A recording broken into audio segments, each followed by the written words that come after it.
Kesimpulannya adalah A belum sempurna atau jawaban yang salah. B juga demikian.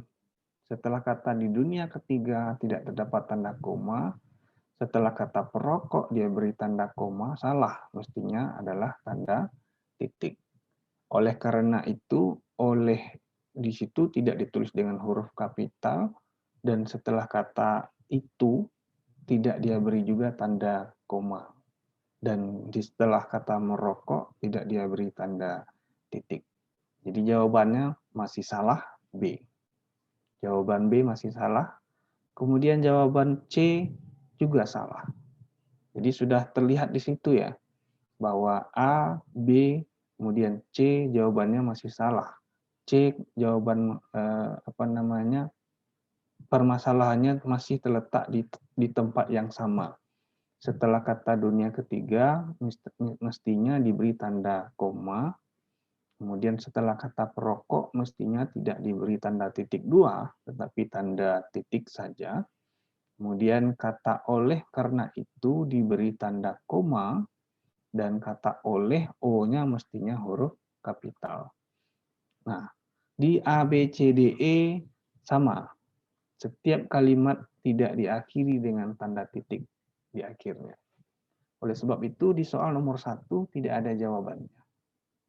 Nah, kita dengan begitu mengetahui kapan mestinya kita memberikan tanda baca titik dan kapan mestinya kita memberi tanda baca koma. Kesimpulannya adalah jika kalimat tidak didahului dengan subjek, maka kita mestinya memberi tanda, yaitu tanda koma, sebagai pemisah antar subjek dengan keterangan. Pemisah antar subjek dengan konjungsi. Oke? Nah, untuk soal nomor 1, kalau ada yang ditanyakan, silakan.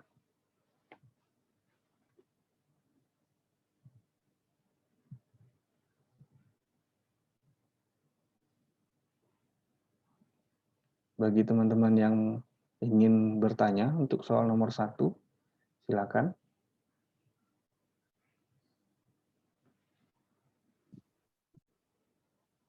Oke, untuk sementara mungkin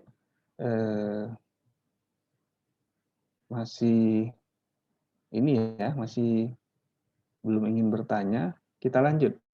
Soal nomor 2. Boleh di-scroll, Bang Ridwan. Nah, soal nomor 2, pertanyaannya tentang penulisan angka atau lambang bilangan. Ini juga termasuk soal yang paling sering muncul dalam soal ujian persiapan memasuki tes seleksi calon pegawai negeri sipil. Soal nomor 2 ini pertanyaannya adalah mana pilihan jawaban yang penulisan angka atau bilangannya benar. Kita mulai dari A. Kita bahas satu persatu. Ulang tahun kemerdekaan RI yang ke-50, di situ penulisan ke-50 diberi dengan ke-50. Nah, itu benar. Penulisan angka jika kita menulis dengan angka Arab ya, 50 di situ, maka penulisan ke strip 50 gitu. Nah, bagaimana dengan B? B, Sri Sultan Hamengkubuwono ke-10. Nah, mestinya tidak kita tambahkan dengan awalan ke jika angkanya adalah angka Romawi gitu. Jadi yang benarnya adalah yang B itu jika kita ingin memperbaiki Sri Sultan Hamengkubuwono 10X atau angka Romawi. Jadi tidak ditambahkan dengan ke, yang diperbolehkan menggunakan ke atau awalan ke itu apabila diikuti oleh angka Arab seperti itu. Nah, C potensi kita harus siap menerima juara ketiga. Kalau kita menunjukkan urutan atau jenjang suatu peringkat, maka ketiga yang benarnya adalah ke strip angka, bukan tulisan. Di situ ditulis ketiga dengan tulisan. Dan C jawaban yang salah. D, mahasiswa semester ke-6, sekali lagi, kalau kita menulis ke sebagai awalan, maka harusnya diikuti oleh angka Arab. Jadi seperti itu. Angka Arab 6. Nah, jadi D jawaban yang salah. Nah, kemudian E, pada tahun ke-6, nah berbeda ini. Kalau kita ingin menuliskan urutan waktu, tahun ke-1, tahun ke-2, dan seterusnya, pada tahun ke-6, nah, mahasiswa itu baru menyelesaikan studinya. Ke-6. Mestinya ke-6 itu penulisannya adalah penulisan yang digabung. Karena dia menunjukkan urutan ke-1 digabung, ke-2 digabung, ke-3 digabung, dan seterusnya. Termasuk pada penulisan ke-6. Jadi tidak diberi spasi mestinya. Untuk yang menunjukkan urutan tahun. Nah, dengan demikian, untuk soal nomor 2, jawaban yang benarnya adalah A. Begitu kira-kira. Nah, jadi mesti kita membedakan jika menulis angka atau bilangan yang menunjukkan angka Arab dan diikuti oleh awalan ke, maka itu jawaban yang benar. Tetapi kalau kita menuliskan awalan ke yang diikuti oleh huruf dengan angka Romawi, maka jawaban yang tersebut tidak benar lagi. Jadi ke hanya diperbolehkan kalau diikuti oleh angka Arab. Nah, sementara itu untuk menunjukkan jenjang seperti juara 1, juara pertama, kedua, ketiga. Juara 1 itu mestinya angkanya angka Romawi. Kemudian juara 2, juara dengan huruf biasa, kemudian 2-nya itu ditulis dengan angka Romawi.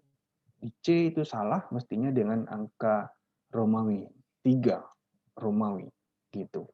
D juga demikian, D ke-6 mestinya tidak diberi strip, E juga salah, tidak diberi spasi. Itu. Baik, untuk soal nomor 2, saya kira penjelasannya demikian. Tetapi ada satu kritik saya lagi untuk semua pilihan jawaban di nomor 2. Ingat, setiap kalimat biasakan dengan menulis tanda baca titik. Jadi A, B, C, D, E, semuanya pilihan jawaban tersebut tidak memiliki tanda baca titik di akhir kalimat. Dan memang kita sadari bahwa di dalam ujian nanti kita seringkali dijebak. Misalnya pertanyaannya adalah penulisan ejaan yang tepat. Ejaan yang tepat itu berarti semuanya. Ejaan itu termasuk penulisan angka dan bilangan, penulisan tanda baca, dan penulisan huruf kapital. Ya. Jadi kita mesti teliti yang dia tanyakan. Kalau dia hanya menanyakan angka dan bilangan, wajar A, B, C, D, E tidak memperdulikan tanda baca titik di akhir kalimat. Tetapi kalau dia bertanya ejaan yang tepat, maka A, B, C, D, E sekali lagi jawabannya tidak ada yang benar. Karena pertanyaannya adalah ejaan yang tepat. Ejaan termasuklah di situ penggunaan tanda baca titik.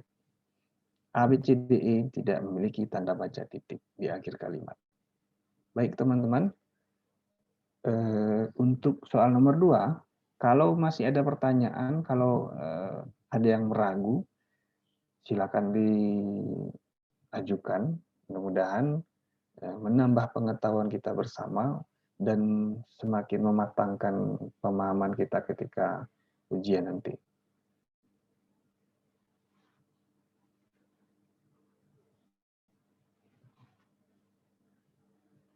Ada kira-kira?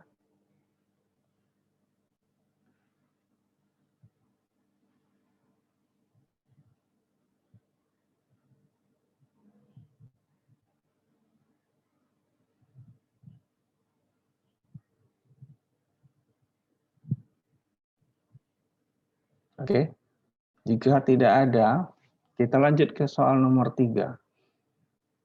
Pertanyaan nomor 3 adalah cara penulisan yang sesuai dengan ketentuan ejaan yang disempurnakan. Pertanyaan ini tentang ejaan, tetapi kalau kita lihat jawaban A, B, C, D, E, ejaan di sini yang dia maksud adalah penulisan huruf kapital dan penulisan tanda baca. Tanda baca. Nah, A, B, C, D, E kalimatnya sama persis, hanya saja penggunaan tanda baca dan mungkin penggunaan huruf kapitalnya. Kita lihat di A. Setiap hari Sabtu. Sabtu, karena nama hari, betul diberi dengan huruf kapital. Jadi Senin, Selasa, Rabu, dan seterusnya, itu mestinya kita beri huruf kapital karena itu menunjukkan nama hari. Sabtu di situ ya. Jadi S-nya saja yang huruf kapital. Nah, kembali. Setiap hari Sabtu, karena itu keterangan tadi saya sudah singgung juga di soal nomor 1, diberi tanda koma. Di situ sudah diberi tanda koma dan benar. Tetapi mana yang menjadi penulisan yang tidak tepat? Kita ke A, kembali ke A. Setiap hari Sabtu, koma, bus Jakarta-Bandung penuh sesak. Di situ tanda yang dia gunakan adalah tanda hubung atau strip yang biasa kita kenali bersama. Di dalam tata bahasa, strip itu disebut dengan tanda hubung. Nah, teman-teman mesti membedakan, ada yang disebut dengan tanda hubung, ada yang disebut dengan tanda pisah. Tanda hubung ya, yang saya maksud adalah seperti yang kita lihat pada A. Tanda hubung itu fungsinya pertama untuk menunjukkan kata ulang. Misalnya apa? Kita menuliskan anak-anak sebagai kata ulang. Anak, strip, anak. Biasanya kan begitu.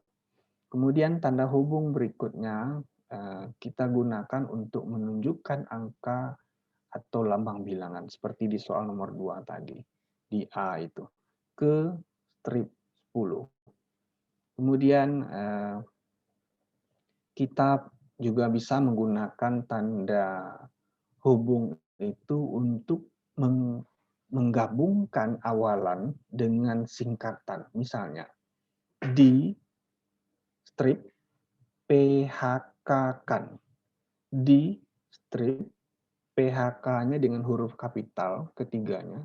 P huruf kapital, H huruf kapital, K huruf kapital, kemudian strip lagi kan. Jadi dibaca di PHK-kan. Nah, itu salah satu juga penggunaan tanda baca hubung yang tepat. Nah, sementara di A, dia menggunakan strip untuk menyatakan jarak tempat. Jakarta-Bandung itu artinya jarak tempat. Bus Jakarta-Bandung artinya bus menuju dari Jakarta menuju Bandung maksudnya. Nah, yang dalam tata bahasa yang benarnya jika kita menunjukkan jarak tempat, maka penggunaan yang benarnya bukan tanda hubung, tetapi tanda pisah. Tanda pisah mirip seperti tanda hubung, bergaris, tetapi garisnya lebih panjang dibandingkan tanda hubung. Artinya, pada pilihan jawaban A, Jakarta-Bandung, itu bukan penggunaan tanda baca yang tepat, mestinya tanda garis itu lebih panjang dari strip yang kita lihat di pilihan jawaban A. Gitu. Jadi nomor 3A jawabannya salah. B. Setiap hari Rabu, setiap hari Sabtu, bus Jakarta-Bandung. Di situ malah dia tidak memberikan tanda baca apapun. Itu sudah salah juga. Jadi A, B salah. Dan di pilihan A dan B tersebut di akhir kalimat juga tidak diberi tanda baca titik. Nah, C. Setiap hari Sabtu, bus Jakarta. Itu pun juga salah. Jadi tidak diberi garis miring. Salah ya. Garis miring tidak digunakan kecuali kita menggunakan pada penomoran di surat. Kita biasa melihat nomor surat ya. Nah, itu memang diberi garing atau garis miring. Jadi C jawaban yang masih salah. D. Setiap hari Sabtu, bus Jakarta-Bandung, di situ masih dia gunakan tanda hubung yang garisnya pendek. Mestinya jika ditarik lagi sedikit garis itu menjadi garis yang agak panjang, maka dia disebut sebagai tanda pisah. Tanda pisah itu digunakan untuk, nah yang pertama, pemisah antara jarak tempat. Jakarta, Bandung. Jakarta, strip agak panjang, Bandung. Gitu. Yang kemudian untuk penggunaan tanda pisah digunakan ketika kita menulis jarak waktu. Misalnya kita menulis pukul 10.00 sampai pukul 12.00 gitu. Penulisan yang benarnya adalah 10.00 garis panjang kemudian 12.00. Nah, itu. Jadi pertama tadi penggunaan tanda pisah untuk menunjukkan jarak tempat, kemudian untuk menunjukkan jarak waktu. Gitu. Nah, kemudian yang E. Berarti tadi D jawaban yang masih salah. E, setiap hari Sabtu, bus Jakarta ke Bandung, nah, penuh sesak. Pertanyaannya tadi adalah ejaan yang disempurnakan. Nah, berarti kalau dia maksudkan ejaan yang disempurnakan, apakah awalan termasuk ke dalam ejaan? Nah, jadi kita lihat lagi, A, B, C, D, E sudah gugur, tinggal E. Setiap hari Sabtu, bus Jakarta ke Bandung. Yang benarnya adalah bus Jakarta-Bandung, bukan ke Bandung. Jadi yang benarnya Jakarta strip panjang, atau yang kita kenal dengan tanda pisah tadi ya. Jakarta strip panjang, Bandung penuh sesak. Gitu. Jadi ke itu tidak tepat karena dia menunjukkan tempat. Jadi tempat hanya berlaku jika kita menulis misalnya adik bermain di taman. Ibu pergi ke pasar. Ke menunjukkan tempat, bukan asal dari mana ke mana. Begitu.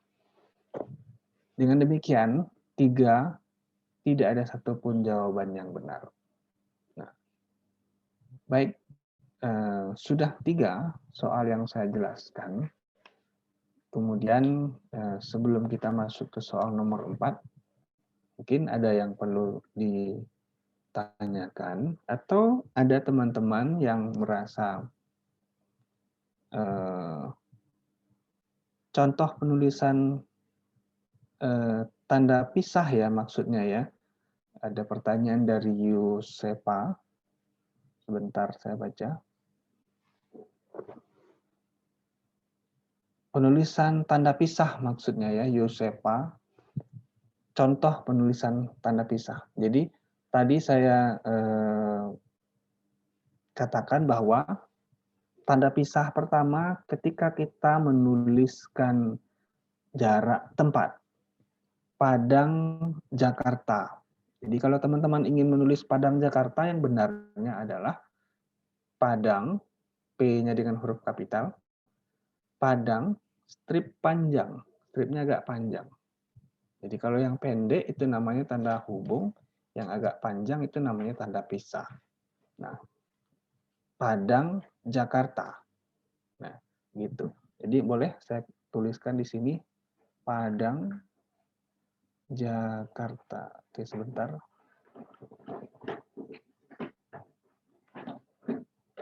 Nah, kira-kira begitu. Karena itu saya menggunakan ketikan di laptop, jadi biasanya kalau kita mengetik di Word itu kan garis pendeknya kan 2 kali ya. Garis pendeknya 2 kali. Jadi biasanya itu menyatu kalau kita menulis di Word. Nah, kira-kira contohnya seperti itu. Kemudian ketika kita menulis waktu pukul 10.00, sampai 12.00. Kira-kira seperti itu. Jadi garisnya agak panjang. Nah, pertanyaan Anissa Wahyuni, jadi nomor 3 tidak ada di optionnya. Ya, betul.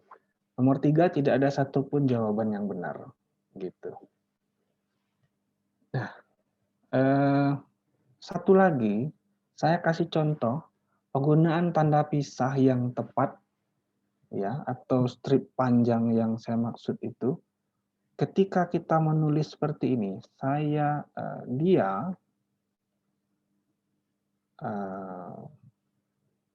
lelaki yang duduk itu sepupu kandung saya. Oke, boleh teman-teman lihat di situ, dia itu sebagai subjek, sementara lelaki yang duduk itu adalah keterangan. Siapa lelaki yang duduk itu? Dia.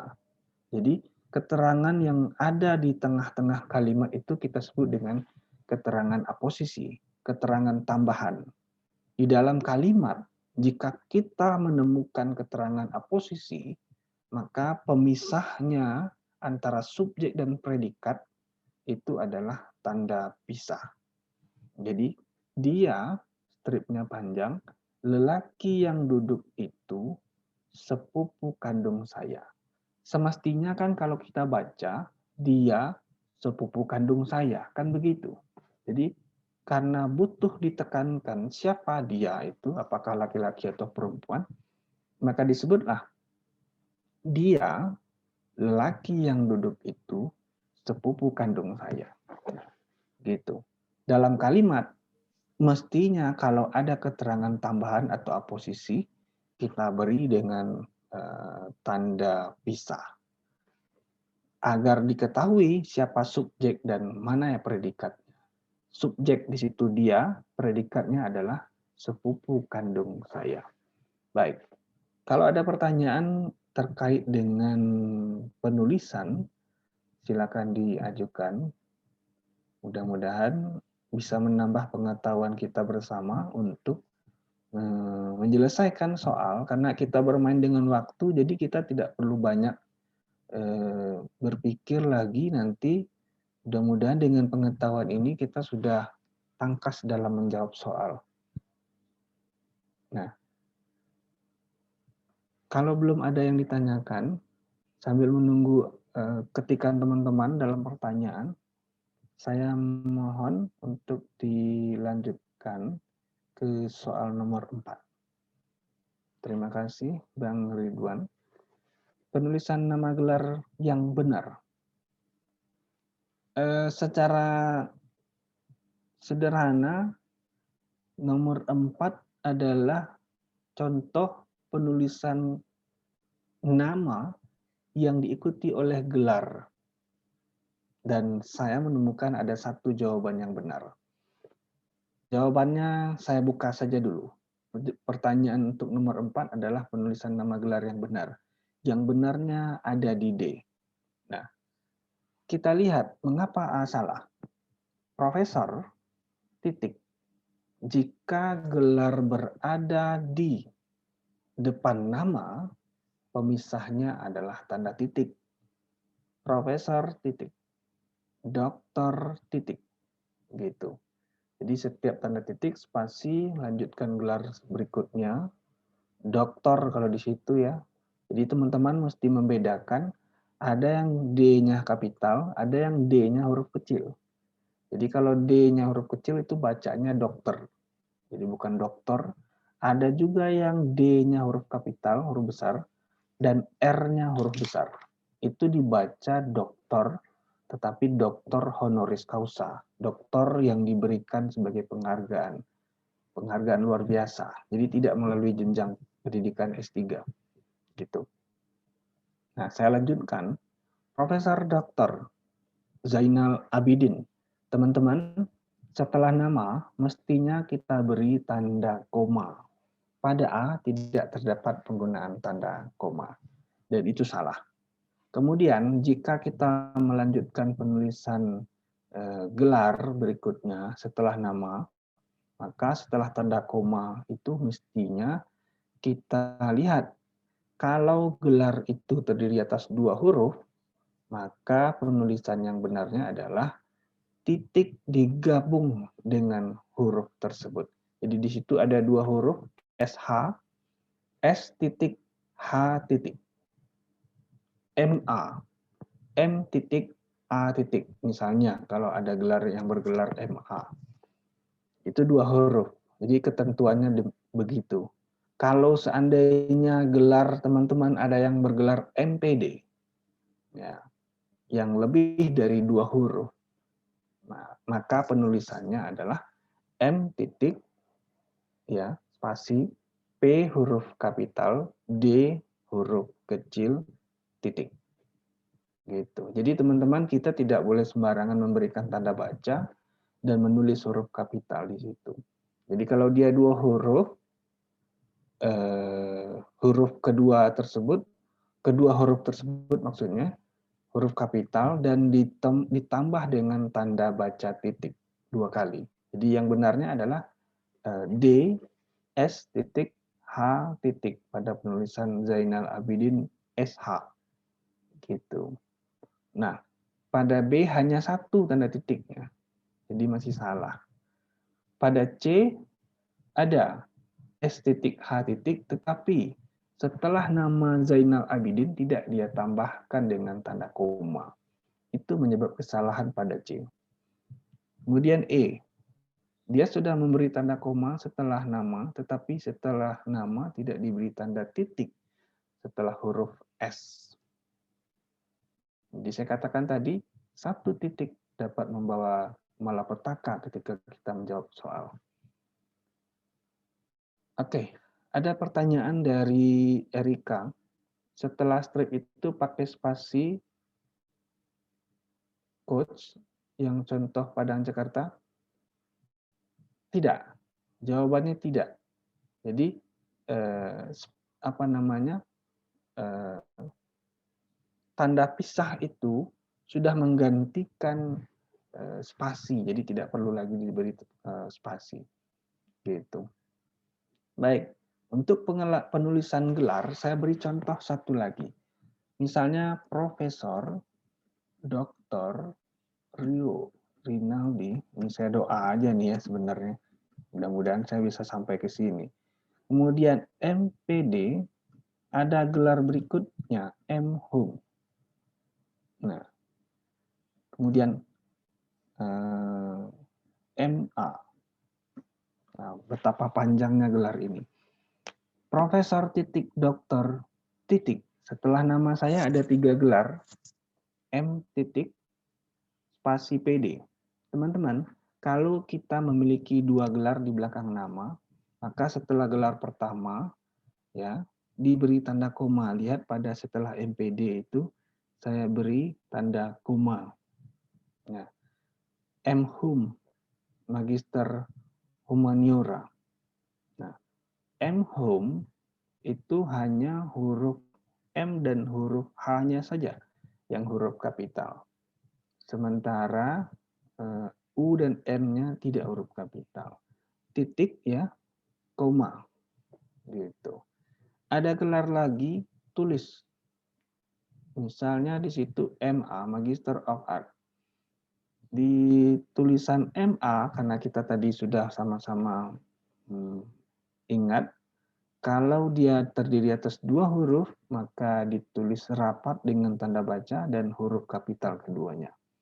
Gitu kira-kira. Baik, kalau ada pertanyaan tentang penulisan gelar pada nama, silakan diajukan. Mudah-mudahan kita bisa menambah pemahaman bersama. Oke, silakan. Bagi yang ingin bertanya.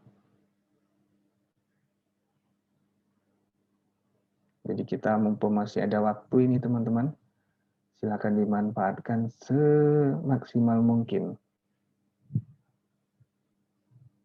Oke, karena masih belum ada, jadi saya lanjutkan. Nomor 5. Nomor 5 pertanyaan ini sangat mudah teman-teman. Jadi saya mengajak teman-teman untuk mengubah cara berpikir bahwa soal bahasa Indonesia itu sebenarnya mudah. Kenapa saya katakan mudah? Karena dia sudah tertulis di situ. Tinggal kita mencari atau menemukan kesalahan yang dia tulis. Ini sama seperti mencari uban pada orang usia muda. Dia terselubung, dia tertutup, tetapi ada. Begitu. Kalimat yang menggunakan kata ulang yang tepat. Saya mulai dari A. Semua siswa-siswa. Jawabannya salah. A, jawabannya salah. Karena semua menyatakan banyak. Berarti banyak. Dan siswa-siswa juga berarti banyak. Maka jawaban yang benarnya mestinya semua siswa atau siswa-siswa. Jadi siswa-siswa kelas 3 SMA atau SMU di situ harus mengikuti ujian nasional. Jadi salah kalau kita melakukan semua siswa-siswa. Melakukan penulisan semua siswa-siswa itu berarti melanggar penulisan penghematan kata. Jadi A salah, B juga salah. Banyak. Banyak sudah berarti lebih dari satu. Anak-anak. Anak-anak juga berarti lebih dari satu. Nah, banyak anak-anak itu jawaban yang salah. Penulisan yang salah. Yang benarnya adalah anak-anak zaman sekarang kurang menghargai orang yang lebih tua. Itu jawaban yang benarnya. Jadi anak-anak zaman sekarang gitu. Nah, C. Guru-guru merupakan ujung tombak dalam mencerdaskan kehidupan bangsa. Guru-guru berarti banyak guru. Jadi jamak maksudnya. Dan C jawaban yang benar. Nah, D. Banyak soal-soal. Sekali lagi, banyak menyatakan jamak atau lebih dari satu, sedangkan kata soal-soal juga menyatakan jamak atau lebih dari satu. Ini pemborosan kata. Jadi D jawaban yang salah. Mestinya ditulis banyak soal bahasa Indonesia yang tidak dapat dijawab siswa, atau soal-soal bahasa Indonesia tidak dapat dijawab siswa, begitu. Kemudian E juga salah, para menyatakan banyak, buruh juga menyatakan banyak. Buruh pabrik melakukan demonstrasi kenaikan gaji. Jadi yang benarnya adalah para buruh pabrik melakukan demonstrasi kenaikan gaji. Itu mestinya. Atau buruh pabrik melakukan demonstrasi kenaikan gaji. Jadi nomor 5 ini sepertinya persoalan, tidak hanya persoalan kata ulang, tetapi juga persoalan penghematan kata. Dalam bahasa sangat penting diperhatikan penulisan penghematan kata agar menjadi efektif. Baik. Mungkin kalau ada pertanyaan tentang penulisan kata ulang, silakan diajukan. Yang lain, kalau masih ada yang ingin ditanyakan, silakan.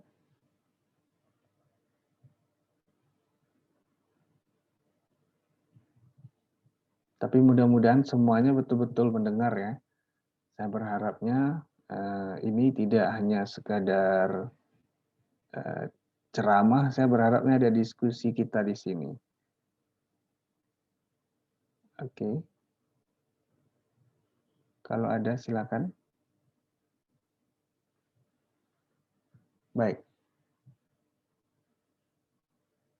Nah, kita lanjut ke soal nomor 6. Urutan kalimat. Kalau kita menyusun kalimat yang benar, kuncinya sangat mudah.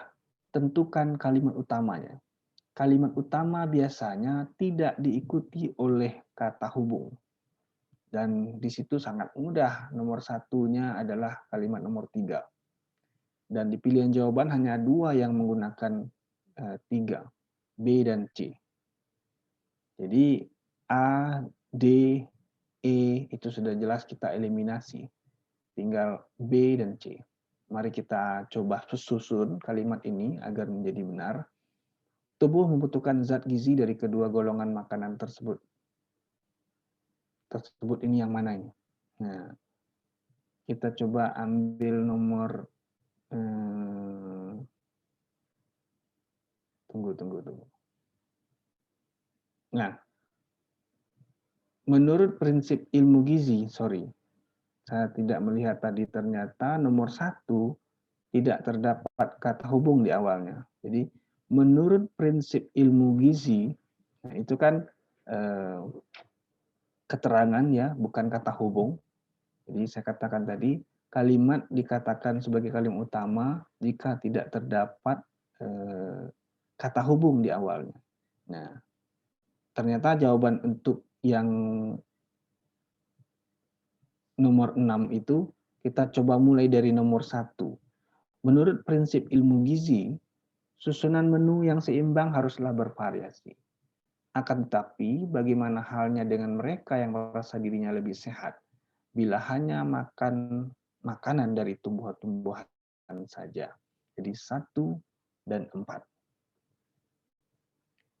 Lanjut. Tubuh membutuhkan gizi dari kedua golongan tersebut. Kedua golongan ini maksudnya yang mana? Apakah yang dia maksud itu tumbuh-tumbuhan dan daging, misalnya begitu ya. Nah, kita lanjut. Tubuh membutuhkan zat gizi dari kedua golongan makanan tersebut. Bahkan, makanan yang berasal dari hewan dan tumbuhan haruslah dalam kombinasi yang serasi. Jadi untuk jawaban nomor 6, nah, kita lihat ternyata yang benarnya itu terdapat pada pilihan E. Jadi 1, 4, 3, 2. Gitu. Nah, persoalan menyusun urutan kalimat yang benar, sekali lagi saya simpulkan, dimulai dari kalimat utama. Kita temukan kalimat utama, ciri-cirinya tidak menggunakan kata hubung. Gitu. Di soal nomor 6 ada 2 kalimat yang tidak menggunakan kata hubung. 1 dan nomor 3. Tetapi setelah kita teliti kembali, yang paling umum itu terletak di kalimat nomor 1. Baik. Masih saya beri kesempatan bagi yang ingin bertanya, silakan.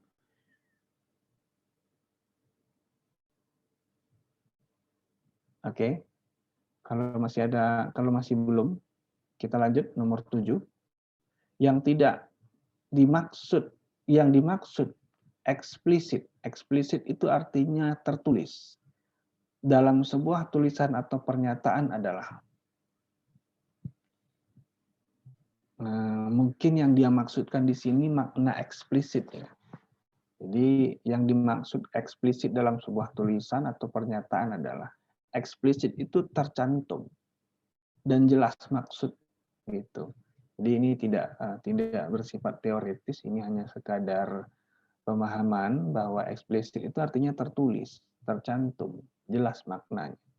Sementara lawannya adalah implisit. Implisit itu tidak tercantum dan juga tidak jelas maksudnya. Nah, itu biasanya ada di dalam karya sastra. Setiap diksi atau penggunaan kata bermakna implisit. Jadi bermakna terselubung, bermakna tidak langsung. Gitu. Baik. Jadi teman-teman yang masih ingin bertanya, nanti silakan diketik. Kalau sungkan untuk bertanya secara langsung, boleh diketik. Nanti akan saya coba respon. Sementara menunggu yang bertanya, kita lanjut ke nomor 8. Di situ ada sebuah teks. Kira-kira apa ya pertanyaannya?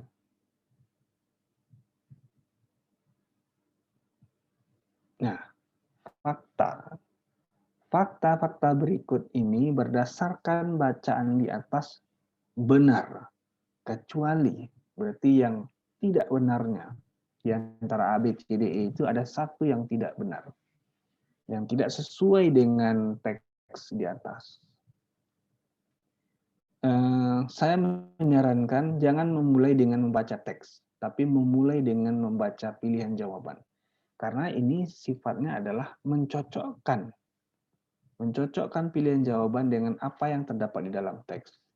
Jadi kalau teman-teman memulainya dengan membaca teks, maka apa yang kita dengar, apa yang kita temukan di A, B, C, D, E,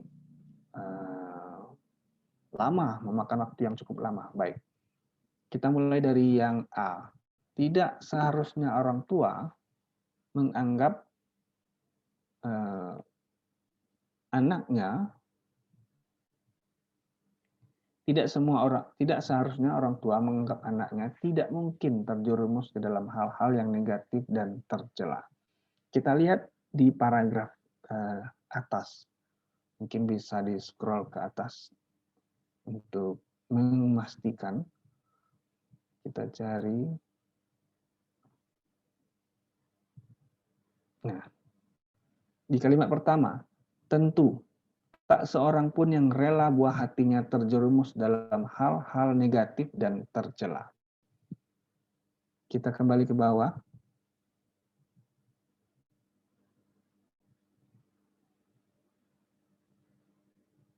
Terus. Lanjut. Nah, tidak seharusnya orang tua. Di situ dia mengatakan tidak seharusnya. Sementara di teks di atas, itu bukan tidak seharusnya dia katakan kan. Coba kita konfirmasi ke atas lagi, boleh di scroll ke atas.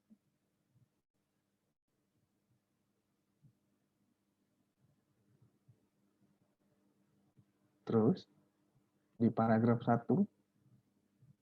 Nah, tak seorang pun, bukan tak semestinya. Kalau di A itu tak semestinya katanya. Sementara yang benarnya adalah tak seorang pun. Jadi begitu.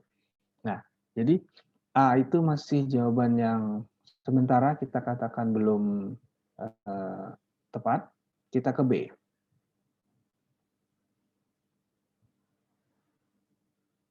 B, sangat disayangkan jika orang tua biasanya menjadi sosok terakhir yang mengetahui anak-anaknya terjerumus ke dalam hal-hal negatif dan tercela. Sangat disayangkan jika orang tua. Kita cari di teks kata kuncinya.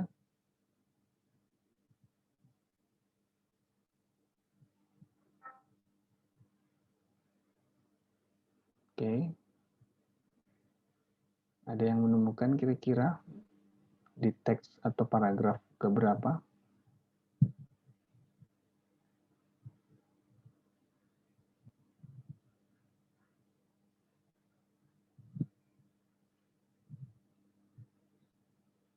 Ya. Ternyata orang tua yang paling terakhir mengetahui seseorang kecanduan narkoba adalah orang tua. Dari berbagai kasus narkoba, ternyata orang yang paling terakhir mengetahui seseorang kecanduan narkoba adalah orang tua. Tetapi di pilihan jawaban B, coba kita konfirmasi, sangat disayangkan. Nah, apakah ini ada pernyataan di dalam teks?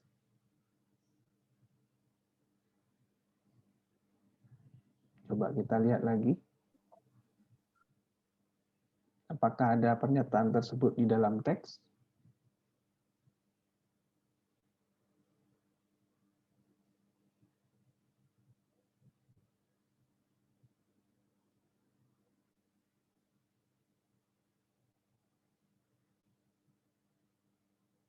Oke, dilanjut ke bawah.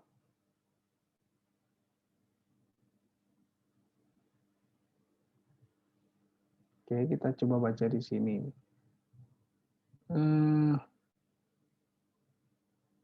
Oke, lanjut ke bawah.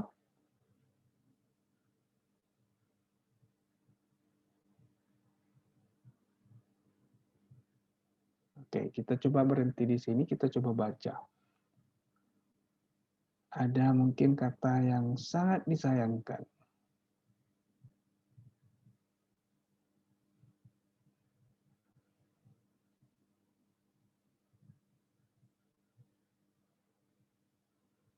Oke. Soal-soal seperti ini memang memakan waktu ya teman-teman, karena kita lebih banyak mencocokkan fakta yang dituliskan di dalam teks. Nah. Oke, saya dapat kesimpulannya. Di dalam teks disajikan bahwa kasus penyalahgunaan narkoba itu dialami oleh anak-anak dan diketahui oleh orang tua. Faktanya di situ. Jadi saya gunakan keterampilan membaca skimming, membaca sekilas.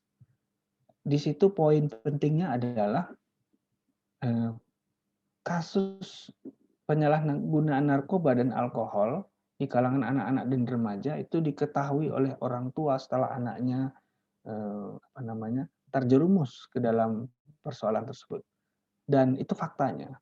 Nah, fakta itu berarti tidak seharusnya orang tua menganggap A, ya kita coba ke A tadi, tidak seharusnya orang tua menganggap anaknya tidak terjerumus. Mestinya A itu seharusnya gitu. Nah, jadi B sangat disayangkan jika orang tua biasanya menjadi sosok terakhir. Betul itu ya. Di dalam teks tadi dia katakan orang tua adalah sosok yang terakhir yang mengetahui anaknya terjerumus. B, fakta. C, perhatian orang tua sudah seharusnya diberikan untuk anaknya. Anak yang terjerumus maksudnya. Itu dia. Nah, kemudian D, pengamatan orang tua pada anaknya akan menyebabkan anak tidak mungkin melakukan hal-hal negatif dan tercela.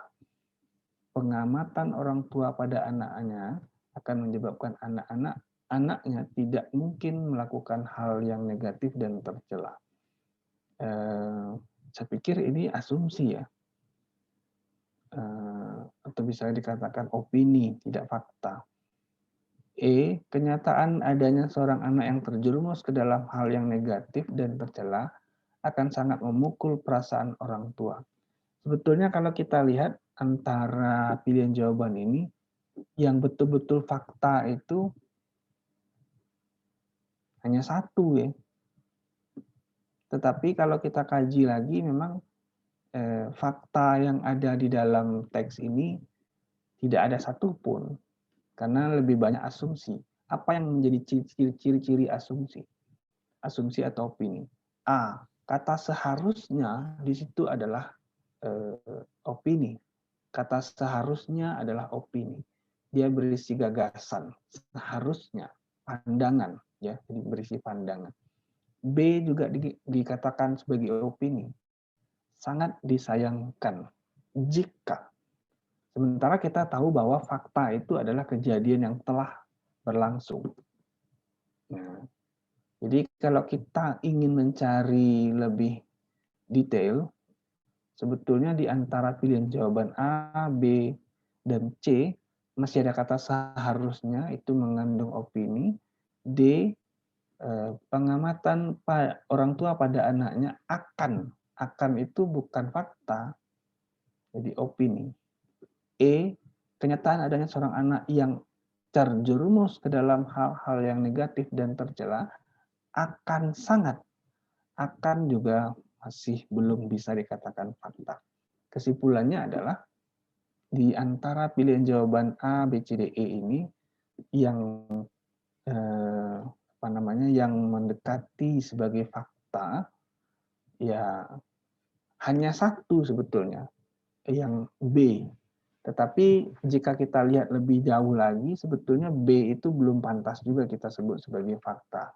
Karena sekali lagi fakta adalah kejadian peristiwa yang telah berlangsung dan bukan peristiwa yang akan berlangsung.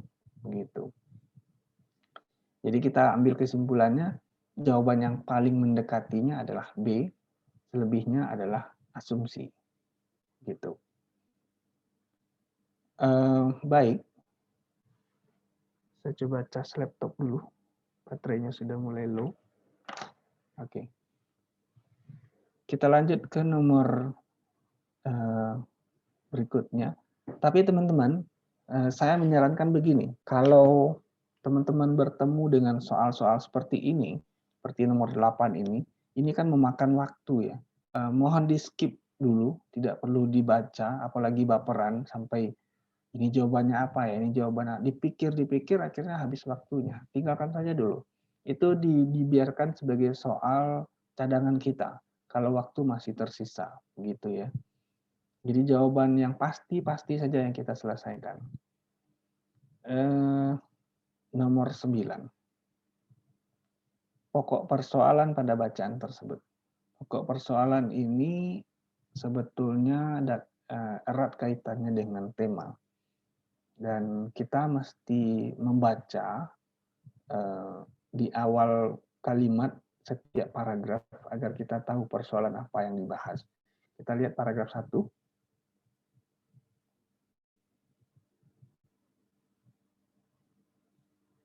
Oke, terus.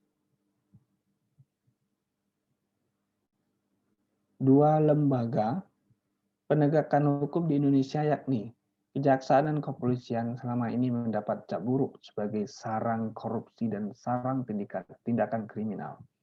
Oke, itu kalimat pertama. Paragraf 1.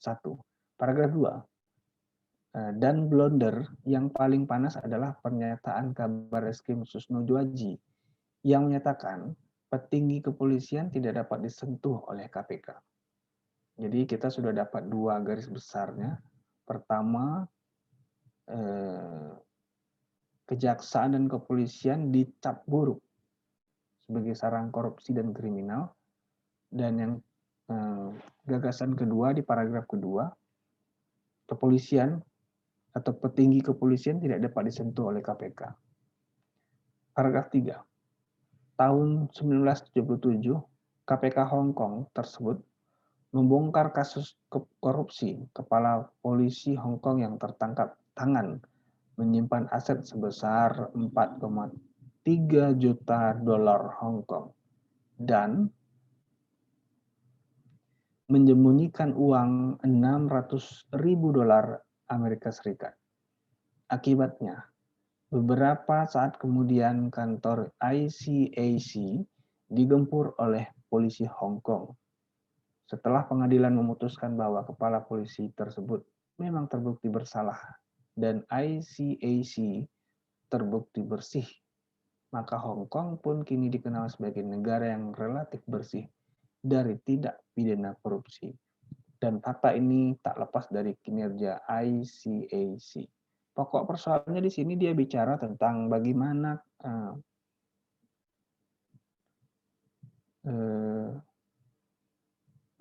penegakan hukum di Hong Kong dan aparat yang melakukan pencegahan korupsi. Nah, di situ ada satu lembaga yang mereka sebut dengan ICAC, ya. Tapi kita perlu lihat apakah ini pokok persoalannya tentang lembaga ini atau justru tindakan korupsinya. Nah, kalau kita mengambil kesimpulan atau pokok persoalan dalam bacaan ini, mereka lebih relatif, teks ini lebih relatif membicarakan bagaimana Hong Kong sebagai negara yang bersih dari tindakan korupsi. Di situ dijelaskan atau diberi keterangan ada semacam penegakan yang dilakukan oleh ICAC atau Independent Commission Against Corruption itu melawan korupsi ya kerjanya. Nah, ICAC itu hanya sebagai keterangan atau penjelas. Secara ringkas teks ini kalau kita pahami ternyata lebih banyak membahas atau bermaksud sebagai teks yang mengangkat tentang Hong Kong yang dikenal sebagai negara bersih dari tidak korupsi. Selebihnya itu hanya sebagai keterangan atau penjelas. Dan dengan demikian, untuk soal nomor 9, jawaban yang benarnya adalah D. Kalau kita pilih jawaban D dan dibanding dengan pilihan jawaban yang lain, saya pikir yang mendekati benarnya adalah D. Nah, dia tidak bicarakan lebih spesifik tentang yang lain, ya. Yang dia bicarakan bagaimana tindak korupsi di tempat yang dimaksud, yaitu Hong Kong. Baik. Soal nomor 9 sudah kita simak bersama penjelasannya. Mungkin kalau ada pertanyaan, masih saya beri kesempatan sambil menunggu yang bertanya. Oke, Erika Sylvia. Soal yang nomor 6 tadi, yang fakta-fakta. Berdasarkan bacaan, kalau di modul jawaban yang benarnya E. Ya. Nomor 6. Boleh kita kembali ke nomor 6. Oke.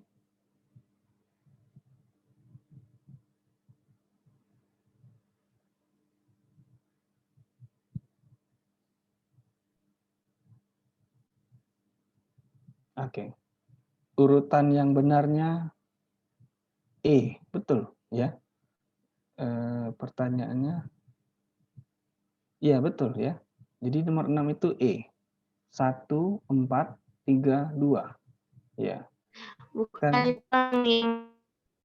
yang nomor yang teks yang masalah narkoba tadi tuh Bang yang nomor 8. Nomor 8. Maksudnya. Oke. Kenyataan adanya seorang anak yang terjerumus ke dalam hal yang negatif dan tercela akan sangat memukul perasaan orang tua. Di dalam teks itu, kenyataan ada seorang anak yang terjerumus ke dalam hal yang negatif dan tercela akan sangat memukul perasaan orang tua. Coba kita konfirmasi teks, kita coba lihat teksnya. Kata kuncinya memukul perasaan orang tua. Dari atas lagi. Ya. Oke. Oke. Kalimat 2 coba teman-teman lihat. Kenyataan seperti ini bagai mimpi buruk bagi orang tua manapun juga.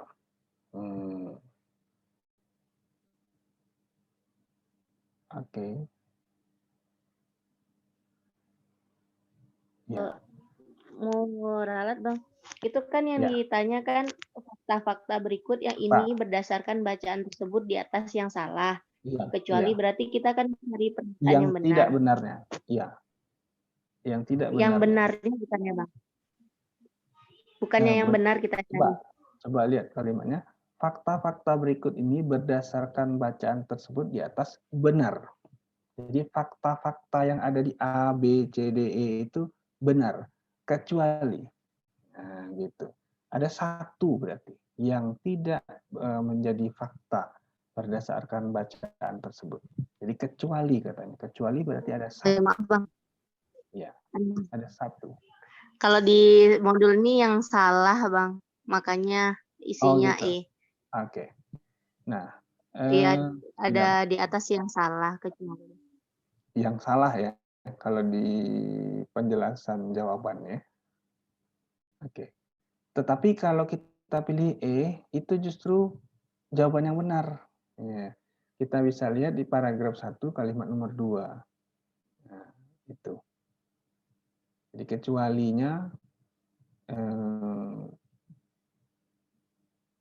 kecualinya tidak ada di dalam teks ya.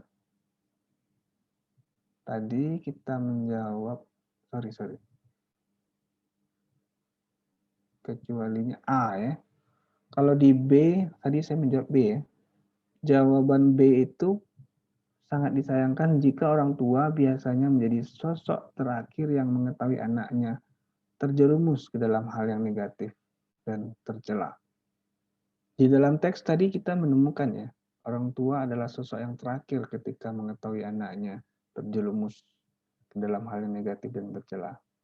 Tetapi di A tidak seharusnya orang tua, itu kan sudah menggiring opini bahwa orang tua tidak mestinya berprasangka buruk. Tetapi di dalam teks justru orang tua mestinya harus mewanti-wanti terhadap anaknya. Jadi di dalam soal nomor 8 itu, untuk soal nomor 8 itu kecualinya, saya ralat untuk nomor 8 itu, yang A sebagai pengecualian. Ya, kalau kita menghapus kata seharusnya dan tidak, maka dia jadi fakta. Gitu. Oke. Nomor halaman 446. Oke, sudah terjawab kira-kira nomor 8 tadi? Sudah, Bang. Oke. Tadi kita sampai nomor berapa? Nomor 9 ya. Coba dilihat lagi. Oke, nomor 9 sudah terjawab tadi kira-kira? Sudah ya. Nomor 9 pokok persoalan ya. Pokok persoalan coba dilihat lagi teksnya ke atas. Tadi kita menjawabnya sementara jawabannya D ya. Kita lihat teksnya lagi sebagai klarifikasi. Oke, lanjut ke atas. Terus. Oke. Di awal itu dia menyebutkan kondisi Indonesia. Ya. Kemudian di paragraf ketiga sampai terakhir itu tentang Hong Kong. Ini mungkin saja sebagai teks yang membandingkan dua hal yang berbeda. Nah, kalau di Indonesia maksudnya itu korupsi diketahui tetapi dibiarkan. Sementara di Hong Kong korupsi diketahui dan ditindaklanjuti. Dengan demikian pokoknya di situ adalah bukan Indonesianya, tetapi Hong Kongnya. Kita lihat pilihan jawabannya. Pilihan jawabannya tadi adalah D ya. Coba kita lihat pilihan jawaban D. Boleh di-scroll ke bawah. Oke. D. Oh, terlewat. Di-scroll lagi ke oke. Nah, D ya. Hong Kong dikenal sebagai negara bersih dari tindakan korupsi. Sebetulnya kalau kita ingin mencari persoalan jawaban yang benarnya adalah di sini kan dia membandingkan dua hal ya. Indonesia dan Hong Kong, mestinya tercermin di situ dua negara yang saling bertolak belakang. Indonesia sebagai negara yang rentan dengan korupsi, dan Hong Kong sebagai negara yang bersih dari tindakan pidana korupsi. Mestinya itu jawabannya. Tapi saya tidak menemukan jawaban itu di antara A, B, C, D, dan E. Kalau A itu persoalan antara perseteruan antara polisi dengan lembaga pemberantasan korupsi di Hong Kong, Indonesia-nya tidak disebutkan. C, citra buruk kejaksaan di kepolisian di Indonesia, Hong Kong-nya tidak disebutkan. Tadi B ya. C, korupsi dan tindakan kriminal terjadi dalam tubuh kejaksaan dan kepolisian.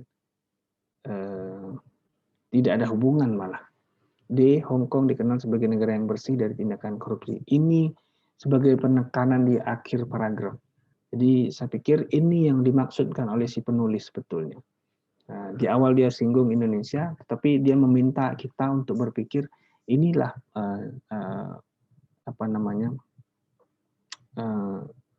kasus yang ideal, yang mestinya tidak terjadi di tempat lain. Hong Kong ini sebagai grand atau sebagai contoh. Itu. Pokok persoalannya adalah memperkenalkan bagaimana Hong Kong sebagai negara yang bersih dari tindak pidana korupsi. Gitu. Oke, kita lanjut. Nomor 10, tadi saya sempat melihat pertanyaannya adalah ide pokok. Nah, pertanyaan ini saya pikir tidak rumit ya. Pernyataan ini sangat mudah. Tinggal kita menentukan mana kalimat utamanya. Kalimat utama itu saya katakan tadi tidak diikuti dengan kata hubung atau konjungsi. Kita lihat kalimat terakhir itu ada kata namun. Namun, nah, itu sudah pasti itu bukanlah kalimat utama. Kalimat utamanya ada di kalimat pertama, semburan air lumpur. Setelah kata lumpur mestinya ada tanda koma ya. Karena kalau kita ingin merincikan 3 atau yang lebih dari 2 hal, mestinya sebelum kata dan diberi tanda koma. Semburan air, lumpur, dan gas baru keluar dari halaman belakang rumah salah seorang penduduk desa Mindi, Kecamatan Porong, Kabupaten Sidoarjo. Intinya apa? Jadi ide pokok itu adalah inti dari kalimat utama. Kalau kita lihat antara A, B, C, D, E,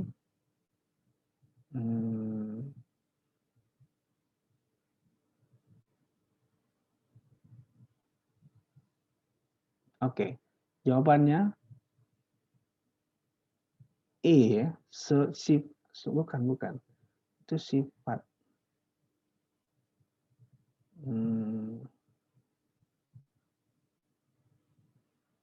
Oke. Ya. A, jawaban untuk nomor 10, munculnya 59 semburan liar.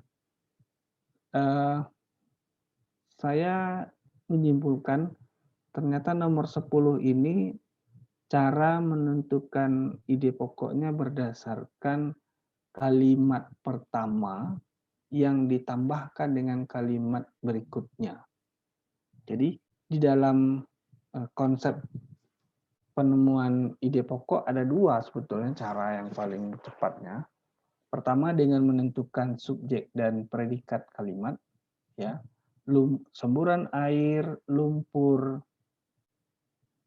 dan gas baru keluar dari halaman belakang rumah seorang penduduk desa Mindi, Kecamatan Porong, Kabupaten Sidoarjo.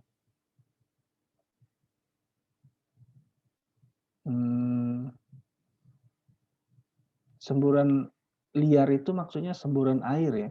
Semburan air, lumpur, dan gas. Jadi ada berapa? Ada 59. Maka ide pokoknya atau intinya adalah munculnya 59 semburan liar. Semburan liar itu apa? Air, lumpur, dan gas. Jadi kata kuncinya ada di kalimat 1.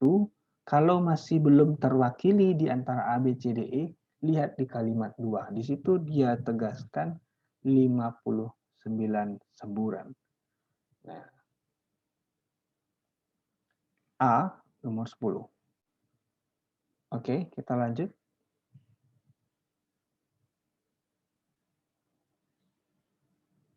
Pertanyaannya. Oke. Selain dari yang tersebut pada alinea pertama kutipan di atas, apa buktinya bahwa tes objektif mendapat perhatian di Indonesia? Ini sepertinya pertanyaannya konfirmasi ya, membutuhkan jawabannya itu ada di dalam teks. Selain dari yang tersebut pada alinea pertama kutipan di atas, apa buktinya bahwa tes objektif mendapat perhatian di Indonesia? Kita coba lihat di atas. Tes objektif mendapat perhatian di Indonesia. Ingat-ingat. Terus. Oke. Saya coba cari.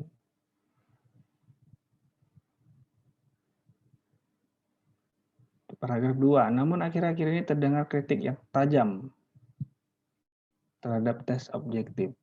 Hal ini disebabkan antara lain karena banyak tes objektif yang tidak memenuhi syarat sebagai tes yang baik. Itu satu poinnya. Memang menyusun tes objektif yang baik bukanlah pekerjaan yang mudah dan dapat dilakukan sembarangan. Pekerjaan ini memerlukan kemampuan dan keterampilan profesional, kesungguhan dan daya kreasi. Latihan dan pengalaman pun menjadi pengaruh yang sangat mendukung. Jadi kata kuncinya tadi adalah tes objektif itu menjadi sorotan dan dianggap atau dikritik karena dianggap sebagai tes yang tidak memenuhi syarat sebagai tes yang baik. Oke, paragraf berikutnya. Paragraf terakhir. Penulis buku ini berdasarkan pengalaman dan dalam mengasuh mata kuliah teori psikometri, konstruksi tes dan psikologi testing dan metodologi penelitian, serta penelitiannya dari berbagai diskusi yang dilakukan dengan para ahli di pusat testing di Filipina, Thailand, Singapura, dan Amerika Serikat, berpendapat bahwa Indonesia masih harus berbuat banyak dalam peningkatan kemampuan dan keterampilan tes objektif. Pertanyaannya tadi, selain dari yang tersebut pada alinea pertama kutipan di atas, apa buktinya bahwa tes objektif mendapat perhatian di Indonesia? Tadi masih ingat ya, tidak memenuhi syarat tes yang baik. Jawabannya A. Oke, lanjut. Kalau masih ada pertanyaan, sembari saya melanjutkan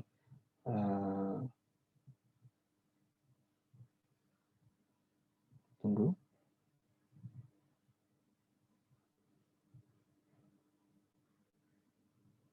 Oke. Sekarang saya minta satu di antara teman-teman untuk berkontribusi untuk menjawab.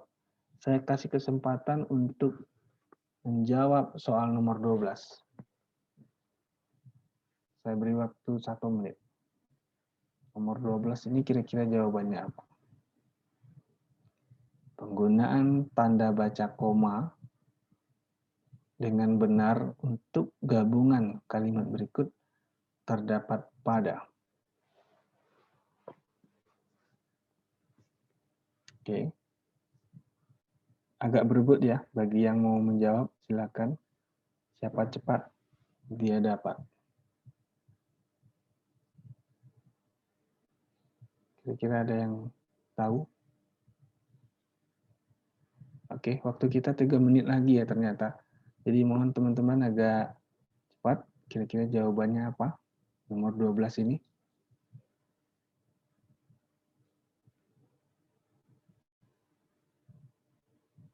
Boleh menyebutkan opsinya saja.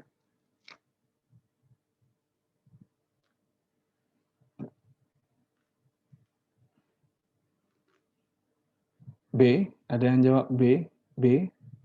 Oke, yang lain? Wizra B, Anissa menjawab B.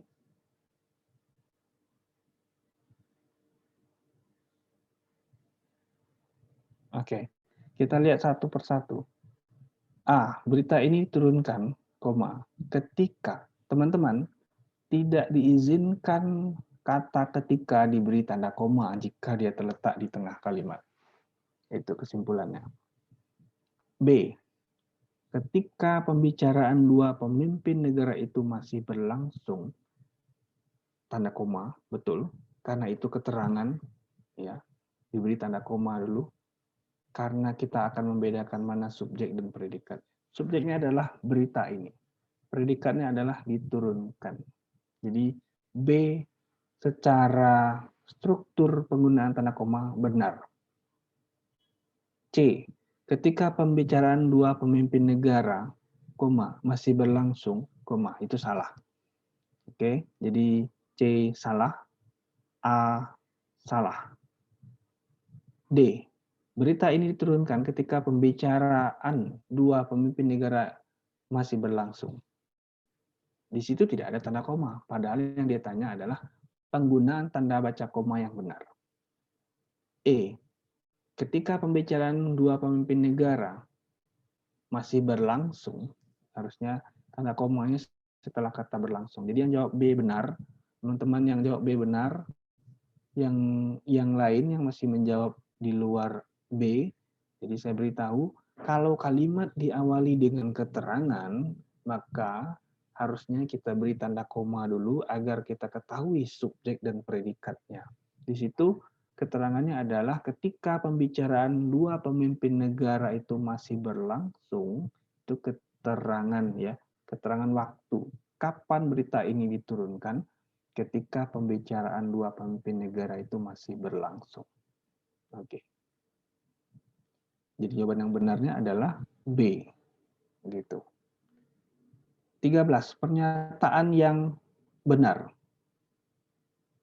Boleh di-scroll ke bawah. Nah, sebetulnya pernyataan yang benar di A, B, C, D, E ini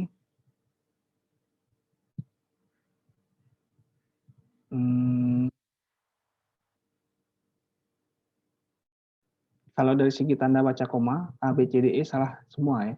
Dengan ini mestinya tanda koma semua. Jadi A tidak ada tanda koma, B tidak ada tanda koma, C, D, dan E tidak ada tanda koma. Tapi biarkan itu dulu karena semuanya tidak ada tanda koma, kita lihat yang lain. Dengan ini, kami beritahukan kepada saudara. Saudara itu karena kata sapaan harusnya diberi huruf kapital. Nah, yang sudah memberikan huruf kapital hanya pilihan jawaban A dan B. C, D, E tidak ada penulisan huruf kapital pada penulisan sapaan saudara. Jadi tinggal dua, ini jawabannya. Dengan ini kami beritahukan kepada saudara bahwa ujian dinas tingkat 2 akan diselenggarakan dari tanggal 24 sampai dengan S.D. Jadi itu jawaban yang benarnya. Nah, sampai dengan 26 November 2006. Tapi saya lihat A dan B jawabannya. Oke, ujian dinas pada B. D-nya tidak huruf kapital. Jadi pernyataan ini tidak tepat. Yang B, yang benarnya adalah A. Ujian dinas tingkat 2. Jadi itu, perhatikan dengan cermat, di B itu dinasnya hurufnya huruf kecil. Salah. Karena itu adalah nama suatu ujian dinas tingkat 2, maka harusnya ditulis dengan huruf kapital. Oke, kita lanjut. 13. Ada yang respon? 13A. Penulisan huruf kapital aja kuncinya. Maksudnya gimana? 13A. Betul ya, 13A kuncinya. Ya. 14. Contoh penulisan kelompok kata yang benar. Daripada. Kita lihat satu persatu. Serah terima. Serah terima dipisah betul. Bertanda tanganan. Tidak ada ya. Dalam bahasa tidak ada bertanda tanganan. Yang ada bertanda tangan. Bertanda spasi tangan. Jadi begitu. Kalau ditanda tangani, nah, ditanda tangani itu harusnya digabung, tidak dispasi. Jadi D itu harusnya bertanda spasi tangan. C, menandatangani harusnya digabung. Kalau dia punya awalan dan akhiran, dua kata menjadi satu. Itu dia. Nah, C salah, dia beri spasi. Menindaklanjuti. Menindaklanjuti itu benar. Menindak, kata dasarnya kan tindak lanjut. Jadi kalau dia punya awalan dan akhiran digabung. Dua kata yang memiliki awalan dan akhiran itu digabung. Menindaklanjuti. Daripada mestinya digabung, tapi di situ dipisah. Maka jawabannya adalah antara B dan E. Serah terima dan menindaklanjuti. Kelompok kata yang benar. Nah, oke. Manakah jawaban yang benar untuk nomor 14? Antara B dan E. Kelompok kata atau frasa.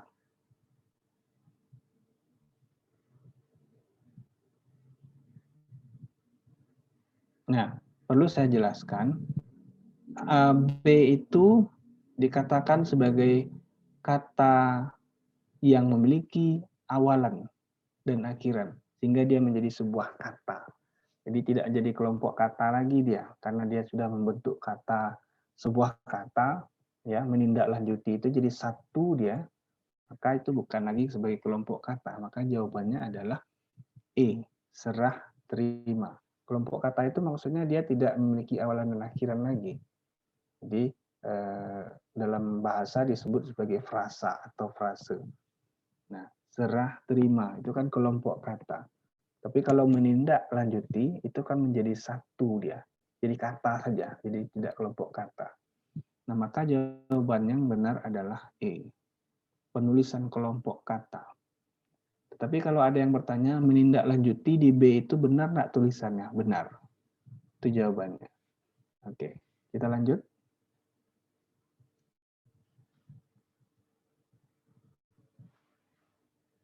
Nah, soalnya masih banyak ya. Berdasarkan perkiraan kami, pengunjung konser itu pasti melimpah. Imbuhan per an dalam kata perkiraan mempunyai makna.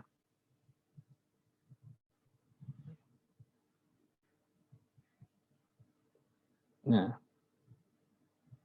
kira-kira ada yang tahu? Perkiraan kami.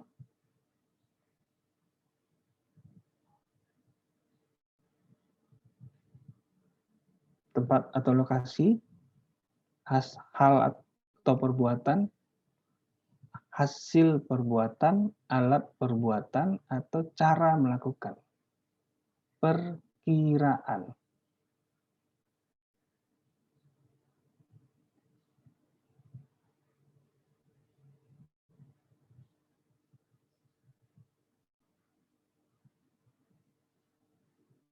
Belum ada yang jawab? Oke.